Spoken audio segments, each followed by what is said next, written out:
स्वास्थ्य विभाग पलवल द्वारा जिले को टीबी मुक्त बनाने की दिशा में कार्य किया जा रहा है। इसी संदर्भ में आज नागरिक अस्पताल में टीबी के लक्षण एवं रोकथाम के लिए जागरूकता कार्यक्रम का आयोजन किया गया, जिसमें पार्षदों ने भाग लिया।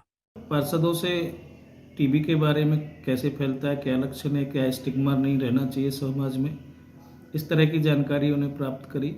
क्या टीबी के मरीज को बेनिफिट दिए जा रहे हैं, जैसे 500 रुपये की स्कीम है उसको पोषण की, आशा को है, इन्फॉर्मेंट को है 500 रुपये, ट्रीटमेंट पे उसको दिए जाते हैं। या जो निक्षय मित्र बनाने के लिए भी उनसे एक अपील करी कि आप ज़्यादा से ज़्यादा टीबी के मरीजों को निक्षय मित्र बनाएं, जिससे कि जो गरीब तबका का मरीज है उनको न्यूट्रिशन वो मिल सके और जिससे टीबी के मरीजों का इलाज अच्छी तरीके से हो सके। दूसरा, ग्राम पंचायतों को टीबी फ्री मुक्त पंचायत करने के तहत भी उनको जानकारी दी गई, जिसमें हम सभी सिलेक्टेड 30-32 ग्राम पंचायतें हमने सिलेक्ट करी है, जिसमें पिछले कई साल से तो टीबी का मरीज नहीं है और है तो कुछ 9 पैरामीटरों के आधार पर उसको टीबी फ्री पंचायत घोषित करें। इसमें मेन सबसे ज़्यादा काम रहा हमारा ही डिपार्टमेंट का कि एक गांव पे 1000 की पॉपुलेशन पर 30 सैंपल कराने थे, वो हम सब करा चुके हैं। जो 24 वर्ल्ड टीबी डे पे 24 मार्च को ये कुछ ऐसी सिलेक्टेड पंचायतों को सम्मानित भी किया जाएगा डीसी महोदय के थ्रू। तो इस बारे में हमने विस्तार से टीबी के बारे में अवेयरनेस देते हुए अपनी सरकार की प्लानिंग, सरकार की योजनाओं का जिससे लोग ज़्यादा से ज़्यादा लाभ उठा सके, ये हमने उनको जानकारी। टीबी के क्या लक्षण हैं, किस तरह से मरीज जान पाते हैं?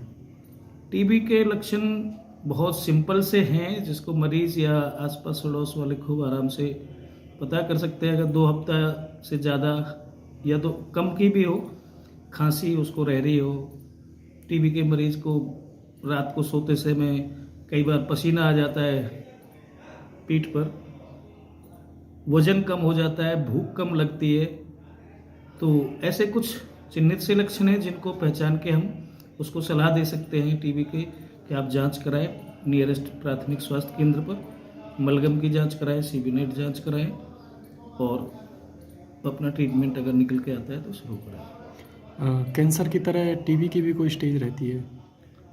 टीबी की कोई स्टेज नहीं रहती है। हाँ, एक डर रहता है कि कुछ मरीज जो दवाइयाँ छोड़ देते हैं तो वो MDR हो जाते हैं, ड्रग रेजिस्टेंट हो जाते हैं, उनका इलाज बड़ा मुश्किल हो जाता है। तो ऐसा ना हो इसके लिए भी हम साथ के साथ अवेयरनेस चलाते रहते हैं, क्योंकि मरीज दवाई ना छोड़े।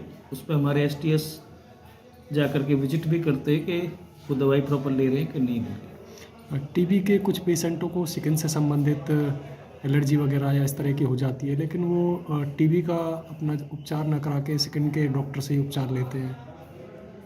टीबी के मरीजों को स्किन की प्रॉब्लम नहीं होती है, कुछ रिएक्शंस दवाई की एक दो की ऐसी आ जाती है कि टीबी के मरीज का स्किन का कलर थोड़ा चेंज हो जाता है, तो उसमें उनको घबराने की ज़रूरत नहीं है, वो अपने आप ही सबसाइड कर जाता है और वो आके हमें भी दिखा सकते हैं, जिससे हम उसका टेस्ट कराएं कि कौन सी दवाई उसको इस तरह से रिएक्ट कर रही है। क्या अपील करना चाहोगे पलवल ज़िले के लोगों से?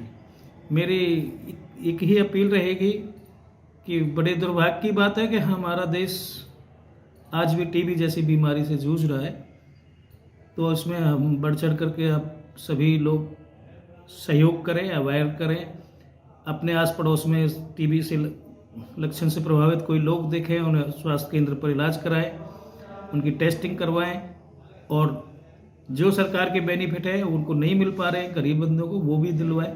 तो एक तरीका से जब हम सारा समाज खड़ा होकर के इस अभियान में जुड़ेगा, तभी हम इसको 2025 तक टीबी फ्री कर सकते हैं।